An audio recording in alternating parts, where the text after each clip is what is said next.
SGT Discovery Kids, and welcome back to GNN, where every week we keep you informed on what God is teaching us in His Word. I'm Miss Jessica. And I'm Mr. Hattie. For the past few months, we've been studying the book of Genesis and the family of Abraham.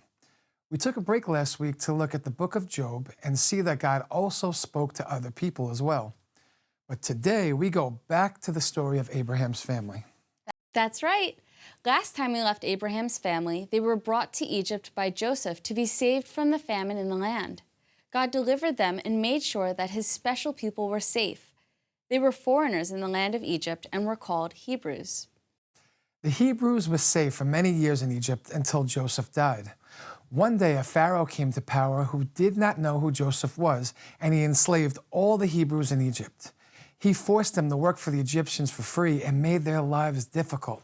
The Hebrews cried out to God and asked Him to deliver them. God heard their prayer, and a Hebrew baby boy was born that would grow up to save the Hebrews. But right when this baby was born, Pharaoh sent his soldiers to capture all the children of the Hebrews. The baby's mother took him and put him in a basket and sent him down the river to escape the soldiers. Pharaoh's daughter found the baby boy and named him Moses. She raised him in the palace so that the boy would be safe. Moses grew up safe from the soldiers, but one day he tried to save his people from being attacked by the soldiers. Pharaoh didn't like this and wanted Moses to be captured, so Moses fled to the desert. He lived in the desert as a shepherd for many years until God wanted him to return and deliver His people from Egypt.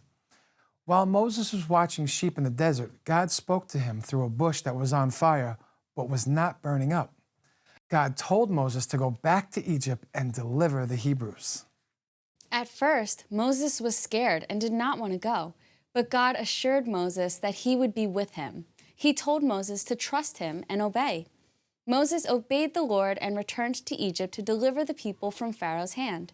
We're going to learn about this more now in the verse of the week with Mr. Hattie. Thanks, Miss Jessica. This week's verse is found in Exodus chapter 3, verse 10. God said to Moses, "Come, I'll send you to Pharaoh, that you may bring my people, the children of Israel, out of Egypt." God had not forgotten the promise He made to Abraham, Isaac, and Jacob. He told them that the descendants would inherit the land of Canaan and that they would be His people. God wanted them to be free and watch the promise be fulfilled. Moses was saved as a baby in order to deliver his people from slavery and see the promises of God. Well, that's all for the verse of the week, and now to our Animal of the Week segment with Miss Jessica. Thanks, Mr. Hattie. This week's animal lives in the kelp forests of the oceans and likes to eat its dinner while floating on its back. Do you know what it is? If you said the sea otter, then you're right. Sea otters are the biggest otter species in the world. They live in the kelp forest and dive down deep to find mussels and scallops to eat. When they find a good one, they pick up a rock and then go back to the surface. They lie down on their back with the shell on their belly and whack away with the rock until their dinner is served. Sea otters actually trap air under their skin to stay warm and have the thickest fur of any mammal on Earth.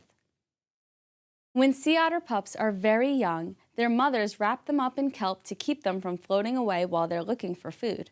In the same way, Moses' mother wrapped him up in a basket and sent him down the river to be saved. She saved him so that one day he could save his people. Well, that's all for the Animal of the Week, and now back to our newsroom. Well, that wraps up things for us here on the Gospel News Network.